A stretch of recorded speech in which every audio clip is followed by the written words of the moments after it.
we will develop an algorithm that does subtraction by addition. An algorithm is a step-by-step procedure that produces a certain result. In this case, we want the difference of two numbers. In our base 10 numeration, there are 10 basic numbers. They are 0, 2, 9. We have these 10 numbers, and we can use one or more of these 10 numbers to write any other number.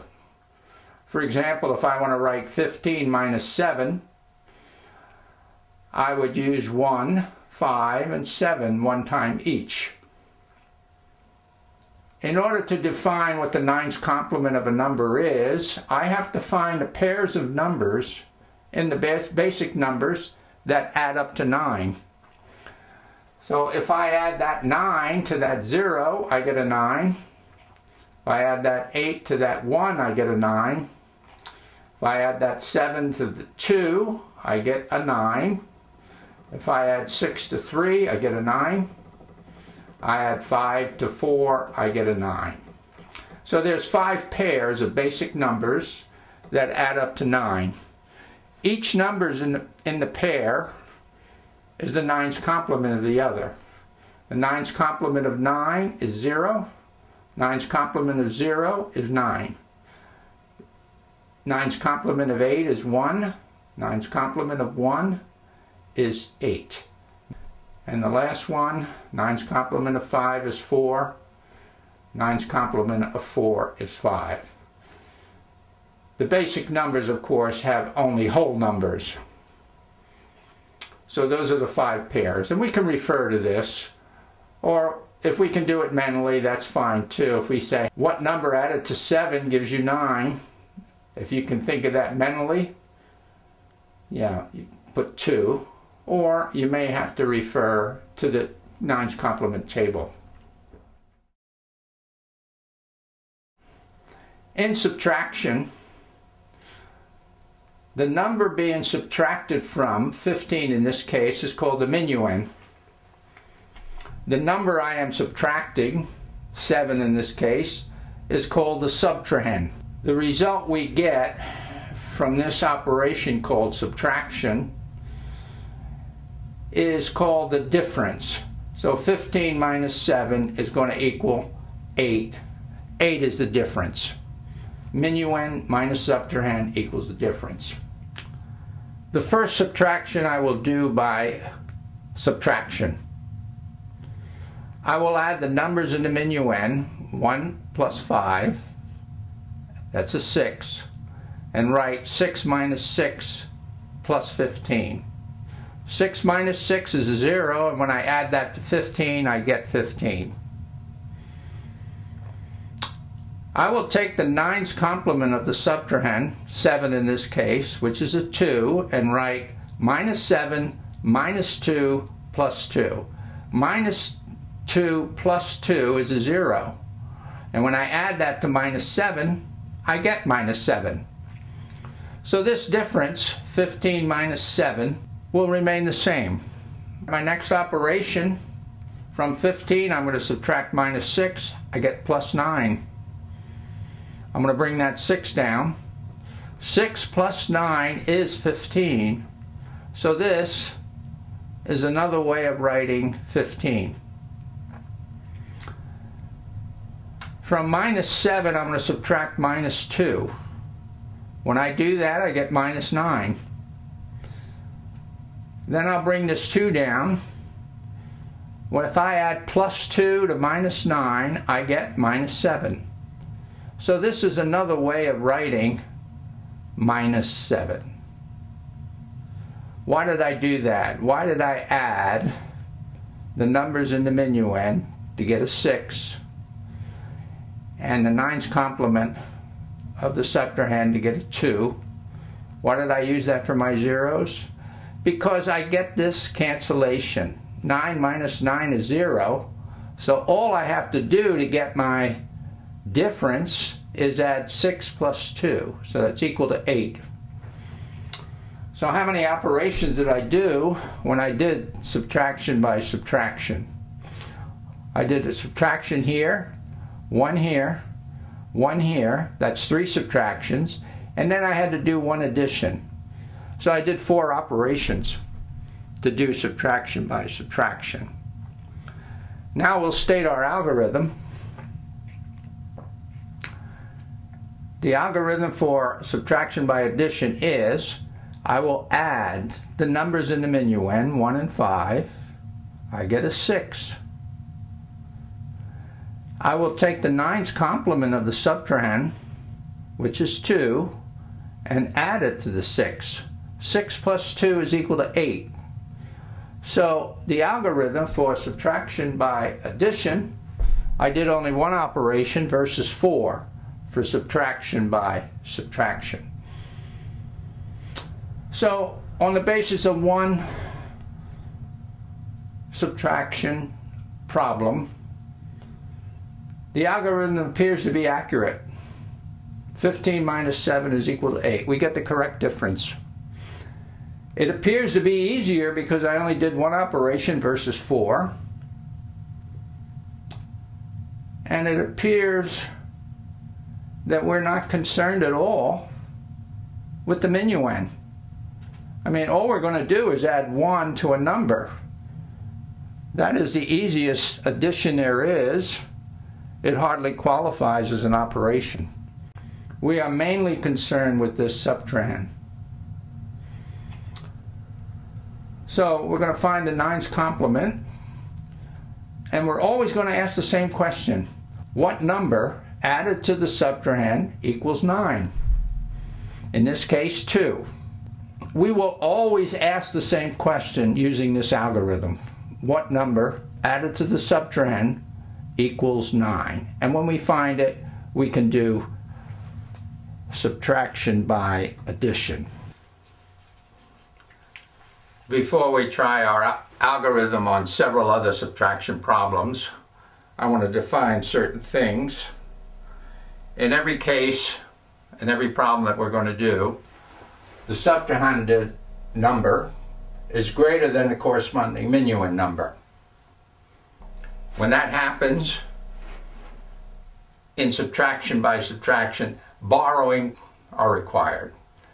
In our algorithm, we're going to do subtraction by addition, and there will be none of that. 3 is greater than 0. 9 is greater than 7, 4 is greater than 1, 8 is greater than 6, and so on all the way down. 18 minus 9. 1 and 8 is 9. 9's complement of 9 is 0. 9 and 0 equals 9. 18 minus 9 equals 9. That is the correct difference. 10 minus 3. 1 and 0 is 1. 9's complement of 3 is 6. 1 and 6 is 7. 10 minus 3 equals 7. That is correct. 17 minus 9. 1 and 7 is 8. 9's complement of 9 is 0. 8 plus 0 is 8. 17 minus 9 equals 8. That is correct. 11 minus 4. 1 and 1 is 2. 9's complement of 4 is 5. 2 and 5 is 7. 11 minus 4 equals 7. That is the correct difference. 16 minus 8. 1 and 6 is 7. 9's complement of 8 is 1. 16 minus 8 equals 8. 7 and 1 is 8. 12 minus 6. 1 and 2 is 3. 9's complement of 6 is 3. 3 and 3 is 6. 12 minus 6 equals 6. That is correct. 15 minus 8. 1 and 5 is 6. 9's complement of 8 is 1.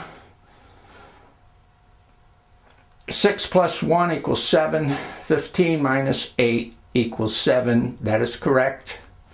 13 minus 5. 1 and 3 is 4. 9's complement of 5 is 4. 4 and 4 is 8. 13 minus 5 is 8. That's correct. 14 minus 7. 1 and 4 is 5. 9's complement of 7 is 2. 5 plus 2 equals 7. 14 minus 7 equals 7. That is the correct difference. So in every case, using our algorithm for subtraction by addition and the 9's complement procedure, we were able to find the correct difference. And we did it by addition. And we did only one operation. We found the 9's complement of the subtrahend. The minuend, all we do is add up 1 to a number. Okay. Is this algorithm valid for all numbers? No. The subtrahend digit or number must be between 0 and 9, one of the basic numbers. The minuend number must be between 10 and 19. If either one is out of range, then the 9's complement procedure will fail. So this is a special case, valid for certain range of numbers.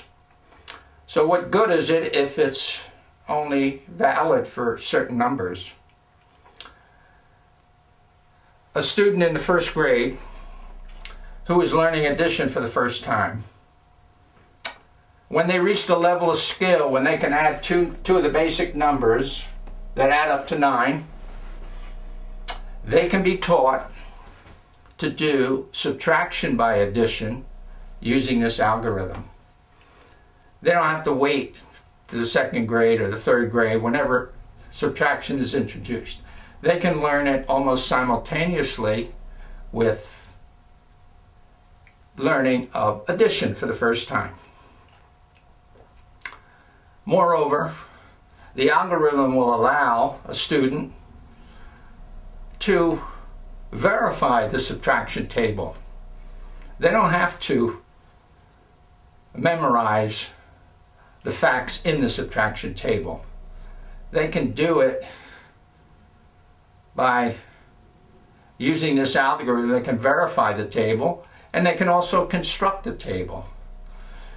In the next clip, we will construct a subtraction table, because the range of numbers that we're dealing with here, this algorithm, corresponds to the numbers in the subtraction table. The basic numbers, the largest number is 9. 9 and 9 is 18. So the largest number in the subtraction table is 18. I would like to review why the special case algorithm is accurate. We have 10 subtract 3. I'm going to add the numbers in the minuend. 1 and 0, I get a 1. If I add 9 to that 1, I will get a 10. I will take the 9's complement of 3, which is 6, and if I add a minus 9 to that 6, I get a minus 3. So these numbers represent the difference between these two. If I add this 1 and this 6, I get a 7. That is the correct difference. Sum of the minuend digits, 1. 9's complement of the subtrahend, 6. Add them, you get a 7. When you take the sum of the minuend digits, 1, you cast out this 9. When you take the 9's complement of 3, or of the subtrahend 3, you get a 6. You cast out this minus 9. So by adding these two, we get the correct difference. 13 minus 5. 1 and 3 is 4. 9's complement of 5 is 4. When I add these two, I get an 8. That is the correct difference. When I take the sum of the digits in the minuend, 1 and 3, and get this 4, if I add a 9 to it, I will have 13. When I take the 9's complement of 5, which is 4, and I add minus 9 to it, I get minus 5. So what happens when I add the minuend digits and get this 4, I cast out this 9. When I take the 9's complement of 5, which is 4, I cast out this minus 9. By just adding these two, we get the correct difference, and it'll work for every subtraction on here. Add a 9 and a minus 9, add a 9 and a minus 9. Incidentally, in a later clip, we will modify our special case algorithm so that it's valid for all numbers. Everybody is aware that this calculator does subtraction for all numbers. There's no restriction. So we're going to do that too. Now in our next clip, we will construct a subtraction table to show that it really is quite easy to do using this algorithm.